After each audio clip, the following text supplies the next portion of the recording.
Sorry about that. Issa decided that he wants to be a drummer. अच्छा. Okay.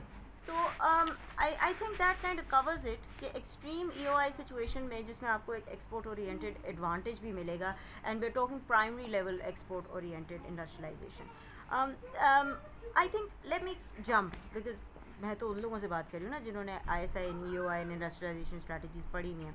तो let me jump forward to what Pakistan is doing. Isman's going downstairs. You wanna go? What is Bonner doing? You can go downstairs. What's Bonner doing? I don't know. Maybe he wants to go to the washroom. Okay. So I'm going to jump forward and I'm going to talk about Pakistan because a lot of you have asked about Pakistan.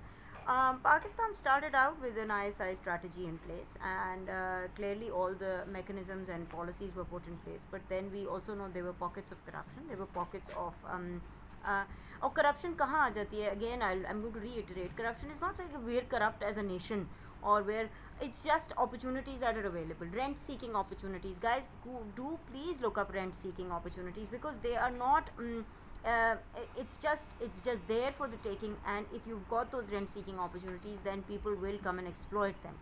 And what we see is that ISI को तो जिस तरह हम primary level में फिर primary से secondary level पे फिर सेकेंडरी से द मोस्ट एडवांस लेवल उसमें हम आते हैं जहाँ पे कैपिटल इंटेंसिव गुड्स हम बनाना शुरू कर देते हैं और उसके बाद हम Aahista Aahista how you kind of start to get your feet wet and you decide, okay fine, let's export now.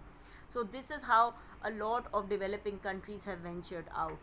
But with Pakistan there was a lot of khup in the middle. Then we also went through green revolution and we decided, okay fine, ये चीज़ हम exploit करके हम अपने agriculture के exports को कर सकते हैं. कुछ चीज़ें उसमें already वहाँ की भी place थी. तो it's a whole module in itself about what has gone wrong and what can be done. I do have hope in terms of the fact that we can branch out into EOI तो नहीं, but exports, we can actually हम इसका hybrid model ही आगे लेके जा सकते हैं क्योंकि we're not the poster child for export oriented industrialization or growth, but clearly we are exporting. But what we need to do is turn this exporting advantage into favorable terms of trade. ठीक है, favorable terms of trade का मतलब क्या? Terms of trade क्या होता है? Terms of trade is prices of exports or prices of imports. And clearly if you're if you are making something and selling something which is cheap in nature, cheaper in nature and has a very elastic demand to begin with, and you're importing something which has an inelastic demand and which has which is higher in price also, then you're at a slight disadvantage, aren't you? And because of that disadvantage you will always be stuck in that rut of, unless ऊपर से कोई divine intervention आती है और technological advancement हो जाती है, आप प्राइमरी लेवल एक्सपोर्ट्स में ही खेलते रहोगे. प्राइमरी लेवल एक्सपोर्ट्स बुरे नहीं हैं, ठीक है. प्राइमरी लेवल एक्सपोर्ट्स का नुकसान क्या है? नुकसान ये है कि आपके पास वैल्यू एडिशन की अपॉर्चुनिटीज़ थोड़ी कम हो जाती हैं. वैल्यू एडिशन की अपॉर्चुनिटीज़ का मतलब है कि you have fewer opportunities to control or to have a stake in the price of the eventual product, because I think value addition everybody understands, but a couple of questions you've asked me, what is value addition?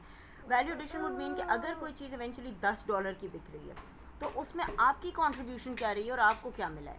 And because we're dealing in primary level exports, we are not able to command a much bigger chunk of the of the food chain, or food chain sounds weird because we're talking about food in Pakistan's case, but even in cotton, have we gone into more sophisticated production? On a very small level, yes, we are smaller and entrepreneurs are venturing it out, but not as a national policy. And वो क्योंकि concerted effort चाहिए आपको, दोनों चीज़ों के लिए आपको concerted effort चाहिए. लेकिन export oriented growth definitely एक natural impetus है. On the other hand, it also leaves you really exposed. So come back to advantages and disadvantages. The one advantage of ISIs is that you're not as exposed to the market forces as you are in export oriented growth, because clearly in ISI the government has put such barriers in place, and because one of the reasons for ISI is infant industry protection. Infant industry protection क्या चीज़ है? मेरी industry नई है, मेरी वो वाली industry compete ही नहीं कर पाएगी अगर मैं खोल दूंगी खिड़कियाँ दरवाजे और कहूँगी कि let's let other countries also compete and let other countries also partake in this trading opportunity and सब अपनी अपनी चीज़ें लाएँ और फिर हमारी चीज़ के साथ भी उसका कंपेरिजन करें। वो तो नहीं, वो तो we will not be able to survive. The disadvantage of infant industry argument is that sometimes this infant ends up becoming grown up. It becomes grown up with a diaper on, and okay, I think पिछली दफ़ा भी आवाज़ खराब हुई थी. It becomes a grown up with a big diaper on, and nobody wants to change that diaper because I mean it's an adult diaper at this point. So we've got Pakistan के cases, you know, it's a whole module Pakistan की industries को देखना. It's going to we're talking about PIA, we're talking about railway. Problem है जब हम इनको industrialise इनको privatise करने का सोचते हैं तो फिर एक सर्टन एक नेशनल स्पिरिट जाग उठती है हमारे सब के अंदर कि no this is not possible, these are suppose to be industries that we take care of and this is suppose to be this is suppose to be in government control. तो it's not been an easy journey, but where we are right now is that we clearly need to be outward looking. ठीक है, so that's a little bit about Pakistan.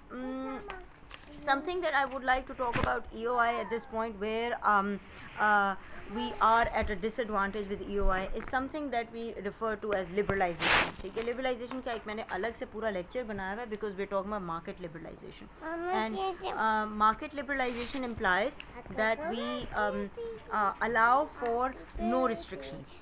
No restrictions, no barriers, no things that will curb your demand and supply forces. We're talking financial markets, we're talking trade markets, we're talking capital markets. Capital markets में यहाँ का मतलब investment goods नहीं है. We're talking capital markets like money flowing in and money flowing out, जिसको आप balance of payments में capital account कहते हैं. ठीक है, क्योंकि export oriented growth एक ऐसी चीज़ है जिसमें आप certainly you are much more I wouldn't say subservient, but you are doing the bidding for a particular school of thought, which is the neoclassical school of thought. Because does this make sense to you that EOI is much more neoclassical in nature? Because neoclassicals do want free trade, free everything, no barriers, no restrictions, no doing anything which is kind of swimming against the tide, and EOI is just all those things. Therefore, let's jump forward to countries like Thailand, countries of the east Asian, जिनका बाद में हम लोगों ने एक चीज़ करनी है, east Asian financial crisis. ये वो ममालिक थे जो आपकी EOI का पोस्टर चाइल्ड थे, because they went into export oriented industrialisation and they became the flag bearers and they were the success stories till they want. ठीक है, so that's another day. But EOI की vulnerabilities हैं. EOI की सबसे बड़ी vulnerability is this vulnerability that you are basically alone in the market, and because you have to be, you cannot be somebody who's exporting but has a lot of barriers also. You can't be, it's just not how it works. You've got to come across as, oh yeah, hi, yeah, we want to make friends, because we want trading partners, we want more openness. So countries like North Korea, no, they're not very export oriented. Countries like Iran have kept a very sort of inward looking approach, and it's worked for them. Okay, it's worked in whatever, but clearly the international sentiment in terms of their political where do they fall on the political openness spectrum, we all know कि waste का उनके बारे में क्या opinion भी है. तो इसलिए you can't have your cake and eat it too. EOI भी फॉलो कर रहे हो जी, और अपना भी सारा कुछ आपने अपना भी you've kind of kept it. Oops, sorry guys. Okay, you can't be EOI also, and you can't also be okay, we are going to all regulation and everything. You've got to, if it's EOI, then it's a very open economy, and then it would mean that there's a lot of intervention by the West, and that would mean that they also prompt you. At least that's what they did in the early 90s when they saw कि okay, ये तो बड़ा मज़े का model बन गया growth का, और इनको तो और ओपन होना चाहिए, इनको तो और ओपन होना चाहिए. तो आपने किया क्या कि उनको लिबरलाइजेशन करवाना शुरू कर दी और सारी मार्केट्स खुलना शुरू हो गई. और ये बात हम किसी और दिन करेंगे बिकॉज ये एक प्रॉपर टॉपिक है.